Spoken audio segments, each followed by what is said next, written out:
राजस्थान के चूरू से एक खबर बहुत ही तेजी से सोशल मीडिया पर वायरल हो रही थी।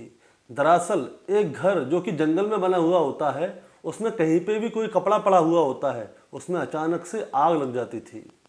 अब जैसे ही ये बात पुलिस तक पहुंचती है तो पुलिस और प्रशासन का ये नैतिक जिम्मेदारी बन जाती है ये जानने की कि आखिर घर में अचानक से आग क्यों लग रही है, कोई भी सामान है उसमें आग क्यों लग रही है। अब तहसीलदार उस गांव जाते हैं देखने के लिए कि आखिर उस घर में ऐसा क्या है कि रखे हुए कपड़ों में और सामान में आग लग रही है। जैसे ही वो गांव जाते हैं तो वो देखते हैं कि गांव में भीड़ का जमघट लगा हुआ है। गांव के आसपास के गांव, दूर दूर के गांव और बहुत से तांत्रिक और आसपास का जितना भी एरिया था वो सब उस घर को देखने के लिए आए हुए थे। आखिर इस घर में ऐसा क्या है कि इस घर में आग लग रही है। अब तहसीलदार की जैसे ही वहाँ पे एंट्री होती है तो गांव वालों के बीच में और तहसीलदार के बीच में थोड़ी कहासुनी हो जाती है। अब जैसे ही उनके बीच में कहासुनी होती है तो सारे गांव वाले उन पे उग्र हो जाते हैं, उन पे लड़ने के लिए चले जाते हैं। तो तहसीलदार इस सारी भीड़ को अपने ऊपर चढ़ते हुए देखता है तो वो घबरा जाता है। तो तहसीलदार अपने हाथ जोड़ता है और बोलता है कि भाई मेरे से गलती हो गई है, मैं यहाँ से जा रहा हूँ। लेकिन तहसीलदार वहाँ से चले तो गए, लेकिन उन्होंने गांव वालों को कुछ भी नहीं बताया। उन्होंने अपने प्रशासनिक ऊपर रिपोर्ट पहुंचाई और कहा कि इस मामले की साइंटिफिक जांच होनी चाहिए, जरूर कुछ ना कुछ मसला है। अब उस जिले के जो एसपी होते हैं जय यादव क्या करते हैं, एक टीम गठित कर देते हैं कि वहाँ पे जांच पड़ताल करो कि आखिर ऐसा क्या है उस घर में रखे हुए कपड़ों में और सामान में आग लग रही है। अब जब टीम जाती है तो टीम को भी वहाँ पे बहुत ज़्यादा मशक्कत करनी पड़ती है। उनकी टीम के ऊपर गांव के लोग हमला भी कर देते हैं, लेकिन उनकी टीम हार नहीं मानती। उनकी टीम सच को आखिर में निकलवा कर ही लाती है। और जैसे ही लोगों को सच के बारे में जानकारी होती है तो लोग यकीन नहीं कर पाते कि आखिर में कोई व्यक्ति ऐसा कैसे कर सकता है। नमस्कार दोस्तों, मैं गौरव शर्मा और आप देख रहे हैं गौरव शर्मा सफ़र। दोस्तों, आज की जो सच्ची घटना है वो है राजस्थान का एक जिला पड़ता है चूरू, और चूरू का एक थाना पड़ता है हमीरवास, और हमीरवास थाना क्षेत्र का एक गांव है भैंसली। दरअसल मैं बात कर रहा हूं 29 जनवरी सन 2024 की। गांव में एक घर है, वो घर गांव में तो है लेकिन गांव से थोड़ी दूर खेतों की साइड है, यानी कि आप मान सकते हैं कि वो घर एक जंगल में है। उस घर के आसपास कोई भी आबादी नहीं है और उस घर में एक परिवार रहता है। परिवार में 7 लोग रहते हैं। अब 29 जनवरी को इस घर में क्या होता है, इस घर में एक बुजुर्ग महिला रहती हैं, उनका नाम है कस्तूरी देवी। कस्तूरी देवी की थोड़ी तबीयत खराब रहती है, उनको खांसी वगैरह रहती है। अब कस्तूरी देवी क्या करते हैं, जब उनको रात को खांसी होती है तो वो दवा खा लेती हैं। अब दवा तो खा लेती हैं लेकिन उनकी तबीयत और ज़्यादा बिगड़ने लगती है। जब घर वालों को पता चलता है कि दादी की तबीयत खराब हो गई है तो उसे लेकर वो सुबह हॉस्पिटल भागते हैं। अब हॉस्पिटल भागते हैं तो पता चलता है कि उनकी मृत्यु हो गई है। अब कस्तूरी देवी की लाश को घर पे लाया जाता है। जब वो घर पे लेके आते हैं तो एक जो प्रक्रिया होती है उसके अकॉर्डिंग उनकी लाश का अंतिम संस्कार कर दिया जाता है। अब उनकी उम्र भी ज़्यादा हो रही थी। अब उनकी उम्र बहुत ज़्यादा होने की वजह से कोई ये एहसास नहीं कर पाया कि यहाँ पे अभी और भी कुछ ज़्यादा भयंकर होने वाला है। अब इनकी 13वीं जैसे ही होती है, यानी कि उनके 13 दिन जैसे ही बीतते हैं तो उस घर में 2 बच्चे हैं, जिसमें कि पहले की उम्र 4 साल के आसपास है और दूसरे की उम्र जो है वो लगभग 8 साल के आसपास है। ये बात है 13 फरवरी की। 13 फरवरी की सुबह क्या होता है, 13 फरवरी को जो छोटा वाला बेटा होता है वो मोबाइल देख रहा होता है। अब जब वो मोबाइल देख रहा होता है तो अचानक से उसकी तबीयत खराब होने लगती है। तबीयत खराब होने लगती है, उसके हाथ पैर कांपने लगते हैं। अब जैसे ही घर वालों को पता चलते हैं कि उस बच्चे की तबीयत खराब है तो भाग के उसके पास आते हैं। घर वाले कुछ समझने वाले ही होते हैं, उससे पहले ही उस बच्चे की क्या होता है, जान निकल जाती है, यानी कि वो बच्चा मर जाता है। अब जैसे ही लोगों को ये वाली बात पता चलती है कि अरे अभी तो 13 दिन पहले उसकी दादी मरी थी और 13 दिन बाद ही ये बच्चा मर गया, ये देखकर उसके घर वालों का रो रो कर बुरा हाल हो जाता है। अभी रिश्तेदार 13वीं करके अपने घर पे जा ही रहे थे, अपने घर पे कुछ रिश्तेदार पहुंचे ही थे। जैसे ही पता चलती है कि उनका बच्चा ख़त्म हो गया है तो रिश्तेदार वापस अपने घर से आके उनके घर पे जमघट लगा देते हैं कि आखिर बच्चा ख़त्म कैसे हो गया।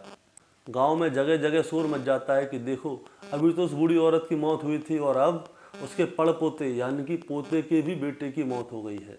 अब इस बच्चे को दफनाया जाता है, क्योंकि दोस्तों हिंदू धर्म में छोटे बच्चों की अंतिम संस्कार में चिता को आग नहीं लगाई जाती, इसलिए दफनाया जाता है। अब उस बच्चे को ले जाकर दफना दिया जाता है। अब घर के लोग जब वापस आते हैं तो वो देखते हैं कि उनके गांव में जैसे जैसे खबर पहुंच रही थी तो लोग उनके घर पे आ रहे थे, उन्हें तसल्ली दे रहे थे कि ये गलत हो गया, बच्चा छोटा था, ऐसा होना नहीं चाहिए था। क्योंकि अभी मौत का कारण क्या था ये किसी को अभी समझ में नहीं आया कि आखिर मौत हुई कैसे, क्योंकि बच्चा बिल्कुल सही था, वो अचानक बीमार होता है और अचानक ही मर जाता है।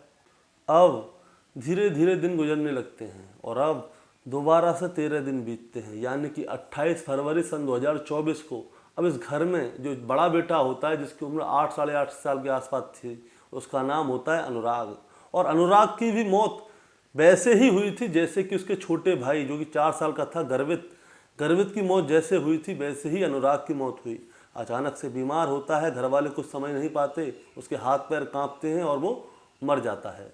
अब घर में 2 ही बच्चे थे। इन बच्चों के पिता का नाम होता है भूप सिंह, और भूप सिंह के 2 बच्चे थे और दोनों ही बच्चे 13 से 14 दिन के अंदर अंदर खत्म हो जाते हैं। अब जैसे ही इस घर का दूसरा बेटा भी खत्म होता है तो उस घर के लोगों का रो रो कर बुरा हाल हो जाता है कि वो कहते हैं कि अरे कैसी दादी मरी है, पहले दादी मरी, फिर छोटा बेटा गर्वित मरा, फिर अनुराग मरा, अब क्या होगा पता नहीं, भगवान तुम हमारे साथ क्या कर रहे हो। दोस्तों अभी इसी 29 फरवरी की बात है। इस घर में जैसे 3 मौत हुई थी तो लोगों का, रिश्तेदारों का आना जाना लगा रहता है। घर में मेहमान बैठे हुए थे, लोग उन्हें संतर्पण दे रहे थे। अचानक से क्या होता है, उस घर में पत्थर आना शुरू हो जाते हैं। सब ऊपर देखते हैं आखिर ये पत्थर आ कहाँ से रहे हैं, और जोर जोर से बड़े बड़े छोटे मोटे हर तरह के पत्थर घर में आ रहे थे। कोई समझ नहीं पा रहा था कि आखिर ये पत्थर कहाँ से आ रहे हैं। जब लोग उन पत्थरों को देखने के लिए जाते हैं, लोग घर से बाहर जाते हैं, छत पे जाते हैं, देखते हैं कि आखिर ये पत्थर कहाँ से आ रहे हैं। सब लोग बाहर देखते हैं तो वहाँ देखते हैं कि सब जगह मैदान ही मैदान था, कोई भी नहीं था। तो ये पत्थर आ कहाँ से रहे थे। 29 फरवरी और 1 मार्च को इस घर में लगातार पत्थर आए थे। अब ये देखकर लोग, घर के लोग जो होते हैं वो परेशान हो जाते हैं, घबरा जाते हैं। अब ये सूचना जो है वो गांव तक पहुंच जाती है। अब जैसे ही गांव वाले लोगों को ये खबर पता चलती है तो गांव वाले भी सोचने पर मजबूर हो जाते हैं कि 1 महीने में इस घर में 3 मौत हो गई हैं। अब 3 मौतों के बाद में भी घर में पत्थर आ रहे हैं। अब देख रहे हैं पत्थर कहाँ से आ रहे हैं तो किसी को पता नहीं है। अब जैसे ही ये खबर भैंसली गाँव में पहुँचती है, क्योंकि इस गाँव का नाम भैंसली है, भैंसली गाँव के साथ साथ आसपास के गाँव में भी ये खबर पहुँचती है, तो सभी गांव के लोग वहां पे देखने के लिए जाते हैं कि आखिर इस घर में ऐसा हो क्या रहा है कि इस घर में 3 मौत हो गई और घर में पत्थर आ रहे हैं। अभी 2 मार्च की ही बात है, वहां पे गांव के लोग बैठे हुए थे, उनके घर वाले लोगों से बात कर रहे थे। तो वहां पे अचानक से क्या होता है कि जैसे घर में कहीं पे कपड़े टंगे हुए हैं, रखे हुए हैं या अलमारी में रखे हुए हैं, उन जो कपड़े रखे हुए थे उनमें अचानक से आग लगना शुरू हो जाती है। अब गाँव वाले लोग देखते हैं कि कपड़े में आग कैसे लग गई, तो उसे बुझाते हैं। जैसे ही एक कपड़े को बुझाते हैं दूसरे कपड़े में आग लगती है, दूसरे को बुझाते हैं तीसरे में लगती है, तीसरे को बुझाते हैं चौथे में लगती है। गांव वाले लोग परेशान हो जा रहे हैं कि हो क्या रहा है कि कपड़ों में ऑटोमेटिक आग लग रही है। अब वो बुझाते हैं लगती है, बुझाते हैं लगती है, तो जैसे तैसे वो सारी आग को बुझा देते हैं। अब ये खबर गांव में आग की तरह फैल जाती है कि इस घर में पहले देखो दादी मरी, फिर उसके 2 बच्चे मरे, फिर घर में पत्थर आना शुरू हुए, और अब घर में जो कपड़े रखे हुए हैं और सामान रखा हुआ है उसमें आग लग रही है। बहुत से लोग इस घटना की वीडियो बना लेते हैं और वीडियो बनाकर वो सोशल मीडिया पर डाल देते हैं। जैसे ही सोशल मीडिया पर ये वीडियो डलती हैं तो ये वीडियो वायरल हो जाती हैं। अब जैसे ही ये वीडियो वायरल होती हैं तो वो ना केवल चूरू, ना केवल राजस्थान से पूरे देश भर में ये वीडियो वायरल हो जाती हैं और पता चलता है कि राजस्थान में गाँव है चूरू में गाँव है भैंसली, इसमें किसान रहता है। और किसान के घर में क्या होता है कि एक दिन उसकी दादी मरती है, उसके 13 दिन बाद उसका पोता मरता है, फिर 13 दिन बाद उसका दूसरा पोता मर जाता है, फिर उस घर में ऑटोमेटिक पता नहीं कहाँ से पत्थर आते हैं, और अब घर में जो सामान रखा हुआ है उस सामान में आग लग रही है। अब ऐसा क्या है कि इस घर में आग लग रही है। अब जैसे ही ये बात प्रशासन तक पहुँचती है तो प्रशासन की ओर से तहसीलदार आते हैं।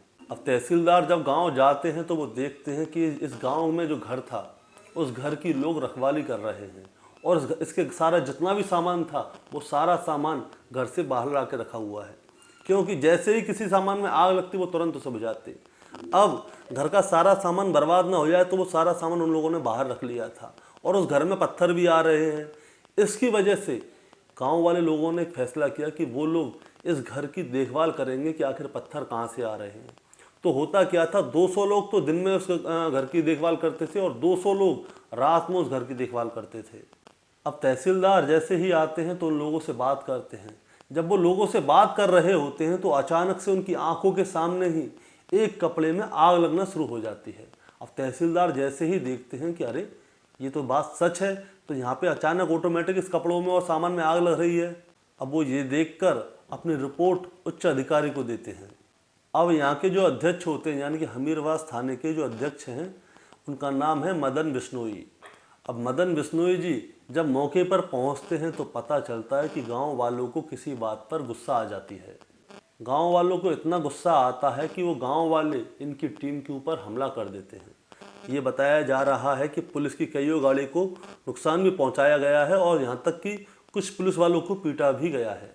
बस एसओ साहब की इतनी गलती थी कि उन्होंने कहा कि यहाँ पे तंत्र मंत्र की ज़रूरत नहीं है, आप लोग ये जो कर रहे हो वो गलत कर रहे हो और जैसे चल रहा है वैसे चलने दो। अब आगे से इसकी देखरेख जो करेगी पुलिस करेगी और पुलिस इसकी सच्चाई तक पहुँचने की कोशिश करेगी।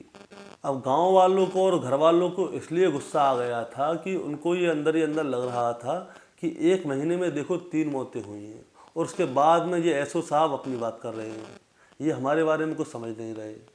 अब घर में तांत्रिकों का भी आना जाना जो शुरू हो गया था तो घर वाले उन लोगों की बात में आ गए थे। अब घर की रखवाली की जा रही थी। अब पुलिस को लगता है कि ज़रूर यहाँ पे कोई ना कोई गड़बड़ी है और कुछ ना कुछ गलत हो रहा है। तो पुलिस क्या करती है कि घर में सीसीटीवी कैमरे लगवा देती है ताकि उनको पता चल सके कि घर में कौन आ रहा है, कौन जा रहा है और अपने आप ही इन कपड़ों में और सामान में आग कैसे लग रही है। अब जब पुलिस दूसरे दिन आती है वहाँ देखने की सीसीटीवी रिकॉर्डिंग क्या हुई है तो पुलिस को पता चलता है कि जो पुलिस की जो डीवीआर थी उसी में आग लग जाती है। अब जहाँ से सबूत आने थे वो सबूत ही जल जाता है। अब ये सब कुछ देखकर गांव के लोगों के मन में और डर फैल जाता है। लोग घबराने लगते हैं। वो अपने मन में सोचते हैं कि आखिरकार ये जंगल में बने इस घर में, यानी कि वो घर खेत में बना था, उसमें ऐसी क्या आफत आन पड़ी है कि इसमें सारे उल्टे सीधे काम ही हो रहे हैं। अब तभी जो चूरू जिले के आईपीएस होते हैं उनका नाम होता है जय यादव। अब जय यादव एक टीम गठित करते हैं। राजगढ़ के सीओ होते हैं प्रशांत किरण, SO Madan Lal Bishnoi, sub inspector फरमान और कांस्टेबल दिनेश रवि और इनकी टीम गठित की जाती है और टीम से कहा जाता है कि आखिरकार मामला क्या है, इसकी जांच करो, क्योंकि पहले 3 मौत, फिर घर में पत्थर फेंके जाते हैं और अब घर में आग लग रही है। अब जैसे ही इन सब लोगों की टीम गठित होती है और इनको आदेश मिलता है तो ये सबसे पहले कोर्ट जाते हैं। ये कोर्ट इसलिए जाते हैं क्योंकि ये घर पे जा रहे थे या घर वालों से बात कर रहे थे या गांव वालों से बात कर रहे थे, तो वो लोगों को क्या है गुस्सा आ रहा था और वो लोग इनके ऊपर हमला कर रहे थे। तो ये कोर्ट से सबसे पहले इस चीज़ की परमिशन लेते हैं कि जो बच्चा था सबसे छोटा गर्भित जिसको दफनाया गया था, ये उसकी बॉडी को निकलवाएंगे, उसके बाद उसकी जांच पड़ताल करेंगे कि आखिर वो बच्चा मरा कैसे। जांच पड़ताल करने के बाद पता चलता है, जो उसकी एफएसएल टीम और जो उसकी विसरा रिपोर्ट आती है, उस रिपोर्ट को देखकर पुलिस की आंखें खुली की खुली रह जाती हैं और पुलिस सोचती है कि आखिर ऐसा कैसे हो सकता है। उस बच्चे की विसरा रिपोर्ट से पता चलता है कि उस बच्चे को एक विशेष प्रकार का जहर दिया था और उसकी जहर देकर हत्या की गई थी। अब घर में 7 सदस्य हैं। उन 7 सदस्यों में से बूढ़ी औरत जिसका नाम कस्तूरी देवी है और उसके पति थे और साथ ही उसका बेटा होता है और बेटे की बहू होती है और बेटे की बहू के पोता होता है, पड़पोती होते हैं और 2 बेटे होते हैं, यानी कि इस घर में टोटल 7 सदस्य रहते थे। और अब इन 7 में ही कोई ऐसा व्यक्ति है जो कि जहर देने की कोशिश करेगा। अब आईपीएस साहब ने जो अपनी टीम गठित की थी, इनके पास सिर्फ 2 ही प्राइम सस्पेक्ट होते हैं। पहले उस बूढ़ी औरत का बेटा भूप सिंह और उसकी पत्नी। अब पुलिस क्या करती है, इन दोनों को गिरफ्तार करके थाने लाती है। अब पुलिस इनसे पूछताछ करती है तो ये कुछ नहीं बताते। अब पुलिस क्या करती है, इन दोनों को अलग अलग बैठाकर इन दोनों से पूछती है। तो पत्नी को तो कुछ पता ही नहीं, लेकिन जब भूप सिंह के साथ थोड़ी सख्ताई और दिखाई जाती है तो वाकई एक चौंकाने वाली सच्चाई सामने आती है। अब पुलिस को इन लोगों के ऊपर शक क्यों हुआ था दोस्तों? पुलिस को इनके ऊपर शक इसलिए हुआ था, इसके 2 कारण थे। पहला कारण ये था कि घर के अंदर पुलिस की एंट्री नहीं दी गई थी और दूसरा कारण, जब पुलिस की एंट्री दी गई थी और कैमरे लगाए गए थे तो डीवीआर में आग लग जाती है। तो पुलिस को यहाँ से ही घर वालों के ऊपर शक होना चालू हो जाता है कि आखिर ऐसा कैसे हो सकता है कि डीवीआर में भी आग लग गई। अब भूप सिंह से थोड़ी और सख्ताई दिखाई जाती है तो भूप सिंह एक राज उगलता है, और जैसे ही भूप सिंह एक राज की बात उगलता है तो पुलिस चौंक जाती है कि ये ऐसा कैसे हो गया। दरअसल भूप सिंह को मेडिकल की थोड़ी जानकारी थी और साथ में उसको जो केमिकल वगैरह होते हैं उन सभी की जानकारी थी। अब उसे जानकारी कैसे थी? उसे जानकारी इसलिए थी क्योंकि वो मेडिकल स्टोर चलाया करता था और साथ में उसने पहले कंपाउंडर का काम भी किया हुआ है। हॉस्पिटल का नाम भगवानी देवी हॉस्पिटल है जो कि राजगढ़ के अंदर है। वो वहाँ पे कंपाउंडर के तौर पे काम करके आ चुका था। अब जब पुलिस ने उससे पूछा कि तुमने अपने दोनों बच्चों को जहर देकर क्यों मारा और अपनी दादी को भी जहर क्यों दिया और उसको क्यों मारा, तो ये बताता है कि साहब मुझे लगता है कि ये दोनों बच्चे गर्वित और अनुराग, ये दोनों बच्चे मेरे हैं ही नहीं। उसे लगता है कि उसकी जो पत्नी है उसका किसी और के साथ में संबंध है और ये दोनों बच्चे ही उसी के हैं। इसीलिए भूप सिंह उन दोनों बच्चों को बहुत समय से मारना चाहता था और उन बच्चों को मारने से पहले उसने वो जहर जो था, जो उसके पास खास तरह का केमिकल या दवा थी, उसने उसे चेक करना था। तो उसने सबसे पहले अपनी दादी की दवाई में उस केमिकल को मिला के देखा, क्योंकि दादी को खांसी हो रही थी और तो दादी जो है दवाई ले रही थी। अब दवा जैसे ही दादी ने ली तो दादी मर गई। अब उसके थोड़े समय बाद उसको पता चल गया कि अब केमिकल तो काम कर रहा है और किसी को पता भी नहीं चल रहा कि इस केमिकल की वजह से कोई मर रहा है या कैसे मर रहा है। इसीलिए उसने दोनों बच्चों के खाने में या पीने में थोड़ा थोड़ा करके वो केमिकल डाला और उसी की वजह से वो दोनों बच्चे मर गए। अब वो गाँव वालों की सिंपैथी हासिल करना चाह रहा था क्योंकि उसके घर में 3-3 मौत हो गई हैं। इसीलिए जब गांव वाले उसके घर में आ रहे थे तो वो सबके सामने बहुत ज़ोर ज़ोर से रो रहा था। और उसने क्या किया, उसने अपने घर में खुद ही पत्थर फेंकना चालू किए, क्योंकि उसको घर का सारा आसपास का एरिया देखा हुआ था, कहाँ से देखेंगे तो क्या दिखेगा। तो वो छुप के अपने घर में पत्थर फेंक रहा था और तब गाँव वाले तब उसे देखने जाते थे, वो किसी को दिखते नहीं थे। और उसके बाद में उसने क्या किया, इसके पास एक खास तरह का सोडियम लेके आया ये कहीं से, और वो सोडियम क्या होता था, वो कपड़े पे या कहीं पे लगा देते हैं, रख देते हैं, तो ऑटोमेटिक थोड़ी देर बाद उस जगह पे आग लगना शुरू हो जाती है। कपड़े को जो है हवा जैसे लगना तेज होता है, शुरू होती है, तो उस कपड़े में आग लगना शुरू हो जाती है। तो वो जगह जगह पे खुद ही, यहाँ पे ज़्यादा नुकसान ना हो, उन जगहों पे खुद ही थोड़ा थोड़ा सोडियम जाके छिड़क रहा था और साथ में गांव वालों के साथ जाके बैठ जाता है। अब गांव वालों को तो पता नहीं है, अब वो देखते हैं अरे अचानक से आग लग रही है। अब उनको कोई दिखता नहीं है कि वहाँ पर कोई माचिस लगा रहा है, क्या कर रहा है, क्योंकि उस पर सोडियम लगा हुआ था, तो सोडियम ऑटोमेटिक आग पकड़ रहा था थोड़ी देर बाद। अब जब वो आग लग रही थी तो लोगों ने उसका वीडियो बना लिया। अब वीडियो बना लिया तो वो सोशल मीडिया पे वायरल हो गया। तो लोग ये जानना चाहते थे कि आखिर इस घर में रखे हुए सामान में अचानक से आग अपने आप कैसे लग रही है। दोस्तों, सही मायने में तो वो अपने बच्चों को ख़त्म करके गांव वालों से सिंपैथी लेना चाह रहा था। अब उसके घर में जो आग लग रही थी तो लोग उसे देख रहे थे और कह रहे थे कि गरीब आदमी है। तो उसके घर में जो आग लग रही थी तो वो चाह रहा था कि प्रशासन या गांव वालों की तरफ से उसे मदद मिले तो वो और भी सामान अपने घर पे ला सके। लेकिन दोस्तों, उसकी ये चाल चल ना पाई।